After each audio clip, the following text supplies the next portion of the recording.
sur un bouquin qui s'appelle Instant Crucial. Et sur, en fait, il y a 75 histoires sur le hasard. Et ça, j'adore. Parce que je me pose souvent la question, est-ce que le hasard existe? Parce qu'il y a des fois, t'as une chance sur 1 milliard de tomber sur telle ou telle situation et bing, tu tombes dessus. Alors, est-ce que le hasard existe? Alors du coup, j'ai pris ce bouquin, mais j'en ai pris plein en fait de Pierre Bellemare. Du coup, je vais faire maintenant une nouvelle rubrique. En fait, elle existait déjà, c'était des histoires pour dormir. Mais je vais faire comme la dernière histoire que j'ai faite, que j'ai lue. Je trouvais ça vraiment sympa. Je vais en fait lire l'histoire et en même temps vous la raconter. C'est-à-dire que je la lis et je vous la raconte. Sachant que je ne l'ai pas lue, donc je ne connais absolument pas les histoires qui sont à l'intérieur. Donc je vais découvrir en même temps que vous. Voilà. Et je pense que ça va être sympa. Alors, je vais en lire une, voire deux, voire trois en fait, pour que ça fasse à peu près un peu plus de 20 minutes. Et puis voilà. Donc si ça vous plaît, si ce concept vous plaît, eh bien dites-le moi en commentaire. Comme ça j'en ferai plein parce que franchement j'ai un paquet de livres là maintenant. Et je trouve ça vraiment top. En plus ça serait vraiment lui rendre hommage parce que Pierre Bellemare était un conteur exceptionnel. Bon voilà. La première s'appelle Fortune de mer.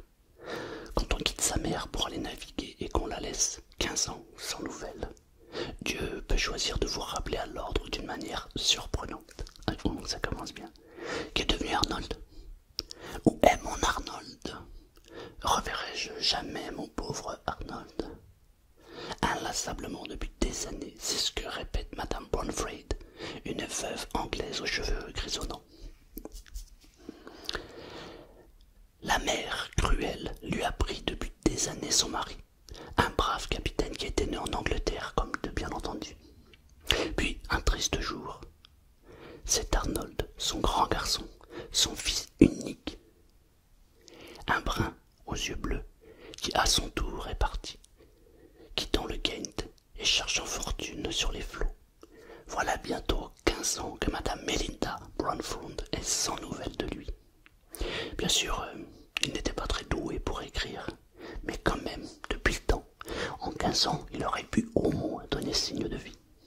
Madame Brownfond sent qu'elle vieillit, et tous les jours elle prie le bon Dieu pour qu'il lui fasse la grâce de lui faire revoir Arnold avant de mourir. À quelques mois de là, à l'autre bout du monde, 22 marins quittent le port de Sydney en Australie pour s'embarquer sur un schooner. Je ne sais pas ce que c'est. Un schooner nommé la Sir Lassie Flower, autrement dit la fleur des mers. On est au mois d'octobre, le vent souffle par rafales.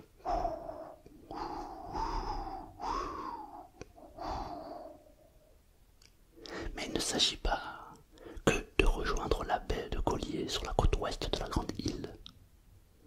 C'est le capitaine Cornlip qui commande, et tout le monde connaît son expérience de la Grande Bleue. Tout le monde connaît aussi son goût prononcé pour le whisky. Le whisky écossais, pour ceux qui aiment le whisky, c'est la base. Quoique là on parle d'anglais, les anglais, les écossais. Mais plus d'un capitaine, en Australie ou ailleurs, trompe son ennemi en lampant du tafia.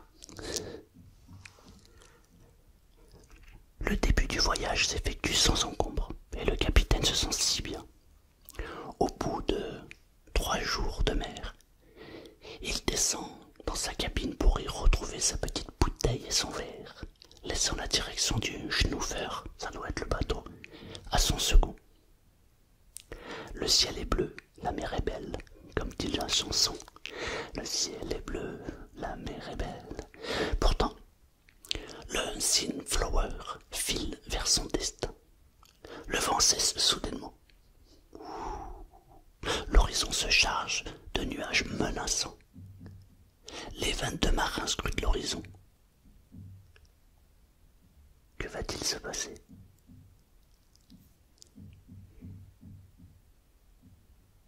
On peut entendre au loin l'orage menaçant, le boum boum boum. commence à claquer. D'ailleurs, si on ouvre les yeux, on peut même voir des éclairs. Le navire est en panne. Oh. Et du fond de son ivresse, le capitaine Cornlip sent que la catastrophe approche. Il apparaît sur le pont et chacun peut voir qu'il a sa ration. Ouais, il a un peu abusé du sky. La nuit tombe. Le Sunflower avance vers une lenteur désespérante. Elle parvient un peu avant minuit à rejoindre le détroit de Torres qui sépare l'Australie et la Nouvelle-Guinée. C'est un passage redoutable et plus d'un navire frappé par la malchance gît au fond pour n'avoir su le négocier convenablement. C'est dans cette passe périlleuse que la tempête frappe d'un seul coup. Brrr. La voiture est soudain arrachée des mains et d'énormes vagues s'abattent par-dessus le bastingage, s'engouffrent dans les écoutilles et inondent la cale. La Sunflower est irrésistiblement poussée vers des récifs de coraux qui affleurent dangereusement la crête des vagues. Cornlip, à présent complètement dessoulé, comme quoi quand le danger est là, sent que l'heure est grave. Malgré tous les efforts des marins, la Sunflower vient au bout de 3 heures se fracasser sur les coraux. Sauf qu'il peut, hurle Cornlip, les canots à la mer. Des canots, il en reste plus guère. Les 22 marins les prennent d'assaut en se disant que les requins ne doivent pas être très loin. À quelques encablures de là, on distingue des récifs inhospitaliers. Mais chacun essaie de sauver sa peau. Sauf qu'il peut, allons-y, vite, vite. Quand Cornlip, qui a quitté le dernier, sa malheureuse Sunflower parvient à s'agripper au rocher. C'est ça les vrais capitaines. Ça en va toujours le dernier. Il se met à faire le compte des survivants. Ceux qui ont réussi à s'arracher au flot, déchaînés, ont de la peine à reprendre leur souffle. Combien de ces pauvres gars sont restés au fond? 15, 16, 17. Il compte ces marins trempés, tremblants et muets de fatigue. 20, 21, 22, mais c'est pas possible. Tout le monde est là, épuisé, mais vivant. Tout le monde est là, pas un seul ne s'est noyé. Cornlip et les marins, devant ce miracle, se joignent en une fervente action de grâce, bien que beaucoup d'entre eux soient plus mécréants que bons chrétiens. S'ils savaient ce qui les attend, ils doubleraient sans doute la dose. Pour l'instant, Cornlip et ses 22 hommes transitent et sans nourriture attendent que la tempête se calme. Puis ils se mettent à scruter l'horizon, dans l'espoir de voir un navire susceptible de les récupérer. 3 jours passent, 3 jours sans manger et sans boire, à cuire au soleil parce que la tempête n'est plus et le soleil bat son plein. Au bout du 3e jour, quelqu'un s'écrie « Navire à l'horizon, navire à l'horizon !» Et tout le monde se met à sauter en l'air. Malgré la fatigue, malgré l'épuisement, malgré la faim. Tout le monde s'agite. Ils prennent des vêtements et crient. Après quelques minutes angoissantes, ils constatent, fous de joie, que les navires se détournent de sa route. Ils les ont vus, ils sont sauvés. Madre mia! Le navire qui les accueille dans l'Emerald, qui fait route vers l'ouest. Alors, il les récupère. Le sauvetage se déroule sans incident. On se rapproche de la Nouvelle-Guinée. Et là, malgré la précision des cartes, en usage à cette époque, l'Emerald, un vigoureux 3 mâts, se trouve pris dans un courant d'une violence inouïe contre lequel il est inutile de résister. Il est inévitable. Et ce qui devait arriver arriva. L'Emerald vient se fracasser sur des rochers pointus qui brisent sa coque en quelques secondes. Les 22 hommes de la Sunflower et tout l'équipage de l'Emerald se retrouvent en train de nager vers la côte. Quand ils parviennent à sortir de l'eau et à se compter, nouveau miracle. Tout le monde est sain et sauf. Pas une seule perte. Tout le monde est là. Mais Maintenant, il faut de nouveau scruter l'horizon pour y attendre une voile amie. Cette voile amie, c'est le Little Deer, un navire australien à voile, comme de bien entendu. 32 hommes sont à son bord, et l'on recueille les 22 hommes de la Seaflower, ainsi que les 24 marins de l'Emerald. Tout le monde, une fois de plus, se retrouve au sec, mais à vrai dire, un peu à l'étroit. Ça fait du monde. Les conversations vont bon train, et les marins croisent les doigts en se disant malgré eux, ah, punaise, jamais 203. Mais ils ne croient pas si bien dire, car au bout de quelques heures,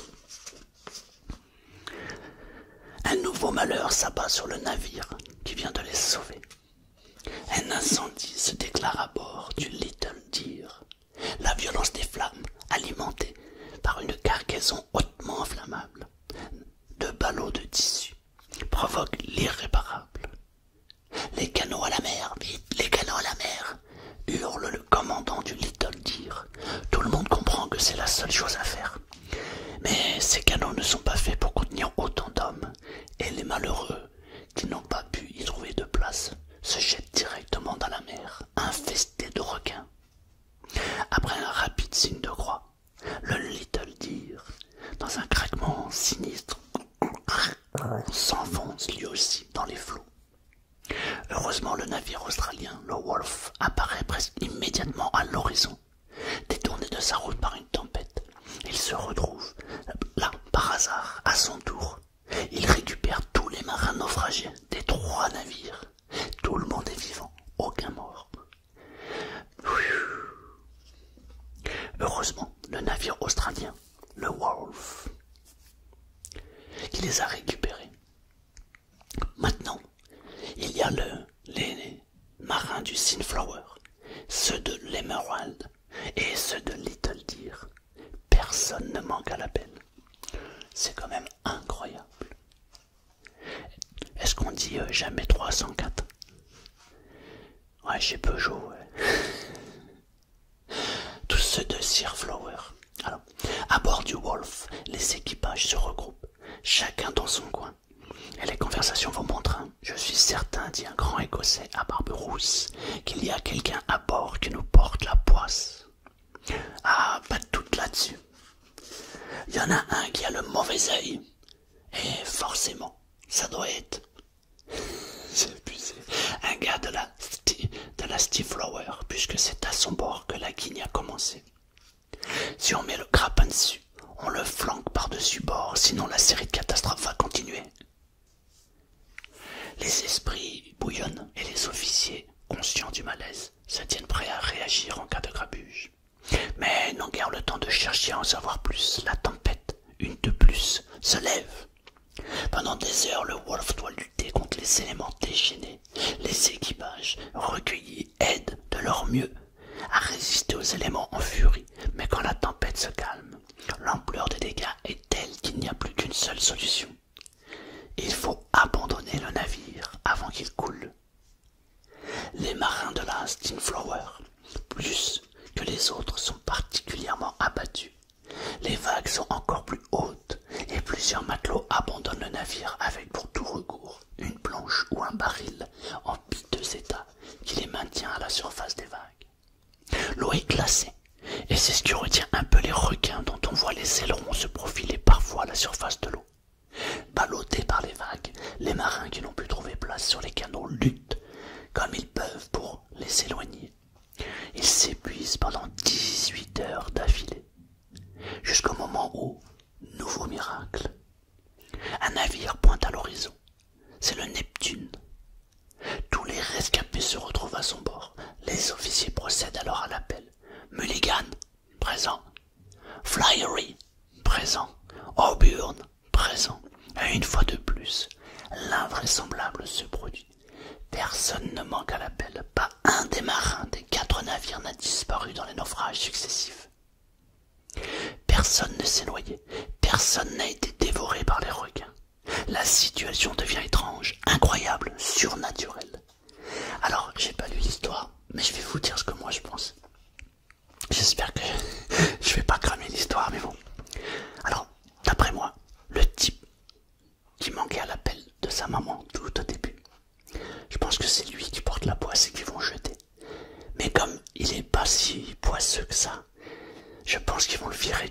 il va se retrouver dans un endroit, je sais pas où. Et eux, ils vont se barrer. Mais je pense que ils vont encore une fois échouer et leur bateau à eux va couler. Et il n'y a que lui qui va être survivant. Enfin, ça c'est ce que je pense. C'est ce que j'aurais écrit comme histoire perso. Mais bon, c'est pas moi qui ai écrit, puis en plus ça a l'air d'être une histoire vraie, alors... on va voir si l'imaginaire est aussi puissant. Personne ne s'est noyé, personne n'a été dévoré par les requins. La situation devient étrange. Incroyable, surnaturel. Les marins s'attendent à voir des anges dorés leur apparaître dans le ciel chargé de pluie. Mais ils ne sont pas au bout de leur peine. 2 jours se passent, alors que personne ne s'attend à rien. Par un ciel sans nuages, le Neptune heurte un récif et coule en l'espace de quelques minutes. Tout le monde se retrouve une fois de plus à la mer. C'est plus de la poisse là. Mais dans ce nouveau coup de sort, l'attente n'est que de quelques minutes. Quand le Neptune heurte ce récif ignoré des cartes, un autre navire, le Liberty, est à portée de voix. Il lui suffit de s'approcher pour recueillir tout le monde. Et une fois de plus, à l'appel, on constate que les équipages de la Seaflower, de l'Emerald, du Little Deer, du Wolf et du Neptune sont tous là, au grand complet. 5 navires qui ont coulé.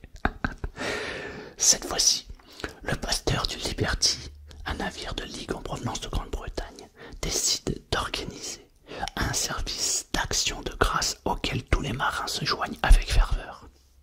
Pourtant, après une série interminable qui semble marquée par le doigt de Dieu, les naufragés perpétuels, et les marins du Liberty se demandent quelle nouvelle catastrophe va leur tomber sur le dos.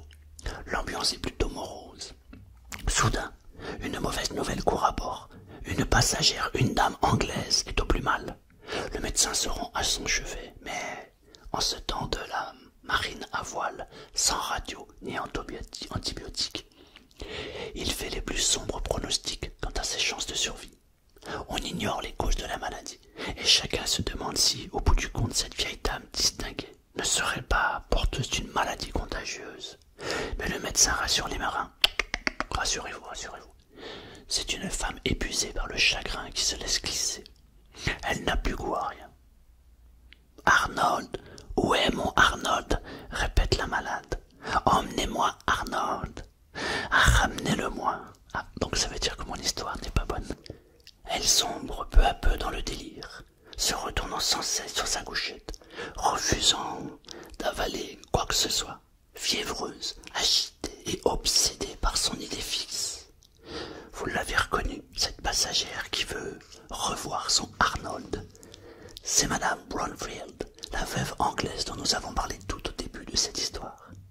Désespérant de revoir son fils, cette dame jouissant d'une certaine fortune s'est finalement embarquée pour l'Australie, dans l'espoir d'y revoir, avant de mourir, le seul enfant qui lui reste, sa fille Nelly,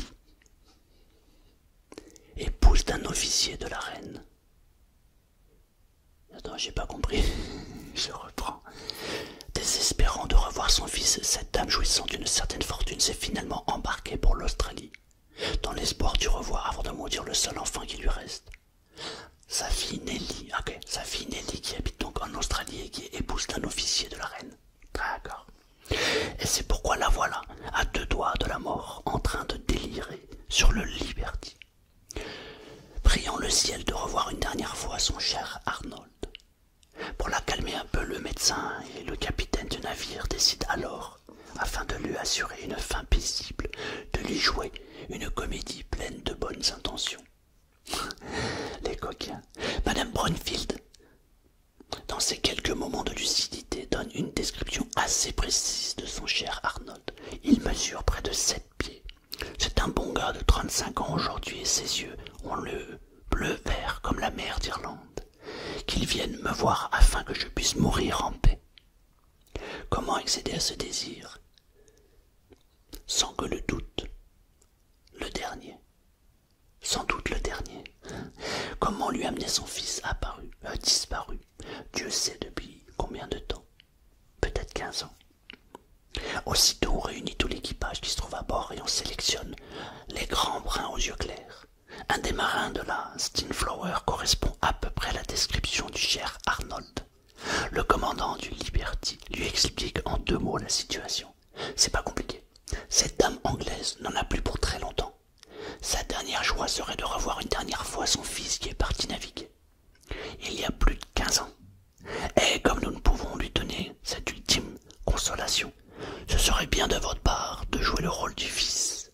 Vous n'aurez qu'à entrer dans la cabine et lui dire « Oh, bonjour mère, je suis Arnold, votre fils. » Et à l'embrasser. Si elle vous pose des questions, vous répondrez ce qui vous passe par la tête. Ça n'a plus beaucoup d'importance de toute façon. Elle est au bout de sa vie et c'est juste pour lui assurer une fin paisible. Le marin, un beau gars posé, opine du bonnet. Ah, dit le commandant, j'allais oublier. Vous vous appelez pour elle Arnold Brownfield. Vous êtes le fils de Madame Melinda Brownfield. À ces mots, le marin pâlit et se met à trembler. Que se passe-t-il? Demande le commandant. Mon commandant, c'est que Arnold Brownfield, c'est moi, c'est mon vrai nom. Ça fait 15 ans que j'ai quitté ma mère dans le Kent, et comme je ne sais pas bien écrire, j'ai jamais donné signe de vie.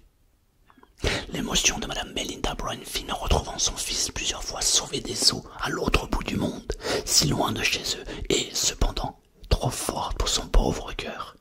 Et 2 jours plus tard, elle rend l'âme après avoir eu la joie de revoir son cher Arnold.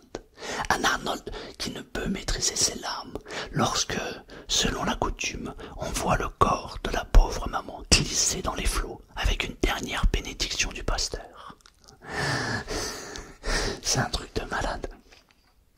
Ouais, il y a eu 4 bateaux qui ont coulé et le type, il a fallu qu'il y ait 4 bateaux qui coulent pour arriver sur le 5e et qu'il puisse voir sa mère. Alors ça, si c'est un hasard, moi j'y crois pas du tout. Moi je dis, c'est le chef-d'œuvre de la vie. En tout cas, si ça vous a plu, dites-le moi en commentaire, comme ça j'en ferai d'autres. En plus, je me régale parce que moi j'adore lire. Et puis j'aime bien ce genre de petites histoires, c'est court et puis en même temps, ça fait travailler l'imagination et ça permet de voyager. Là, on est parti sur les mers, c'est génial. Voilà, en tout cas, merci